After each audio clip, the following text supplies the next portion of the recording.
Yung pasado alas 9 na ng gabi, tsaka mo lang naisip na magpabook ng ticket kasi gusto mong manood ng Taylor Swift concert sa Singapore. Nako, ang daming pila. O ang ending, walang nakuhang ticket. Sold out lahat.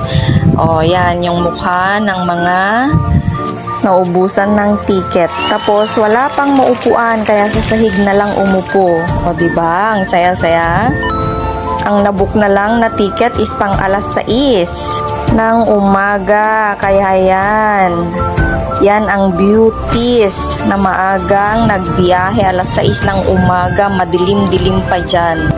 Hagardo Versosa ang peg lang ng mga mukha namin kasi walang maayos na tulog. Nakitulog na nga lang kami sa isa naming kasamahan dyan. Yan on the way or may pa-TV ang bus na sinakyan namin. O diba? Madilim-dilim pa talaga dyan. Pasado alas 6 yan. Lahat talaga kami hindi pa nagliligo nung nagbiyahe kami ng araw na yan para lang maabutan namin ang concert ni Taylor Swift sa Singapore. Hindi talaga masyadong naplano, bigla ang lakad lang. Although ng gabi, nasa ticketing station na kami, nga lang sold out talaga yung mga tickets, kaya hindi kami nakabiyahe ng gabi. Yan naman, alas 9 na ng umaga yan. Walang masyadong sasakyan, parang solo lang ng driver yung kalsada, although may mga taxi or may mga sasakyan na maliliit na kasabayan namin. Ang problema, itong si mamang driver talagang mabagal magpatakbo. O ang ending, o diba, matagal kami makikipagkarera lang. Yan, mga alas 10 pasado na. Nakarating na kami sa Johor, boundary ng Malaysia at Singapore. Masyadong traffic na dyan.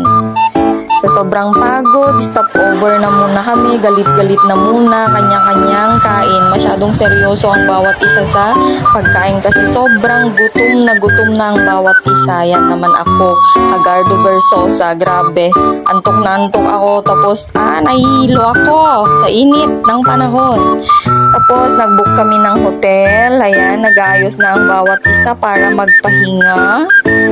2 queen size na bed ang aming kinuha na 1 room. Siyempre mayroong toilet, mayroon ding aircon. Silipin natin yung mga nakapaskil dito. May mga rules and regulations sila, bes. Sa mga nagnanakaw ng mga kagamitan sa hotel, ay nako, yan yung mga fines. Kung nababasa nyo yan talaga yung presyo pag may mga nawalang mga gamit or fine, di ba? Yan.